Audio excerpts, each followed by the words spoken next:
Hello guys, അസ്സലാമു അലൈക്കും. നമ്മുടെ വീട്ടിൽ കുഞ്ഞു കുട്ടികളുള്ള സമയത്തില്ലേ, അവർ അടിച്ച് പൊളിച്ച് ജീവിച്ചുകൊണ്ടിരിക്കുന്നത്, അതായത് അവർ അടിച്ച് പൊളിച്ച് വളർന്നുകൊണ്ടിരിക്കുന്ന സമയത്ത് അവർ മുതിർന്ന ആൾക്കാരെ അടിക്കും, പിച്ചും നുള്ളും അതും ഇതുമൊക്കെ എടുത്തെറിഞ്ഞ് അവിടെയൊക്കെ ഒരു കോലാഹലം സൃഷ്ടിക്കുകയല്ലേ. വീട് എപ്പോഴും അടുക്കി വെക്കാനൊന്നും കുഞ്ഞു മക്കളുള്ളപ്പോൾ നമ്മളെ കൊണ്ട് പറ്റിയെന്ന് വരില്ല. അപ്പോൾ അതുപോലെ തന്നെ മുതിർന്ന ചേച്ചിമാരോ ചേട്ടന്മാരോ സഹോദരങ്ങളോ ഒക്കെ ഉള്ള സമയത്ത് കുഞ്ഞു വാവന്മാരെന്താ ചെയ്യുക?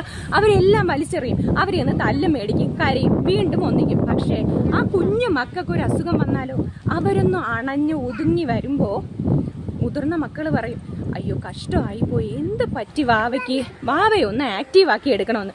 ഇതെല്ലാ വീട്ടിലും സംഭവിക്കുന്ന കാര്യമല്ലേ.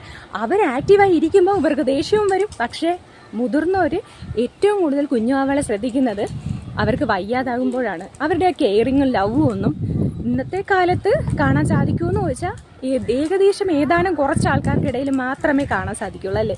അപ്പോൾ എല്ലാവരും എൻ്റെ വീഡിയോസ് കാണാൻ സപ്പോർട്ട് ചെയ്യണം. എനിക്കും ഇതുപോലെ മക്കളുടെ ഇടയിൽ കുറച്ച് അസുഖങ്ങളും കാര്യങ്ങളൊക്കെ ആയിപ്പോയതുകൊണ്ടാണ് എനിക്ക് വരാൻ പറ്റാത്ത കേട്ടോ.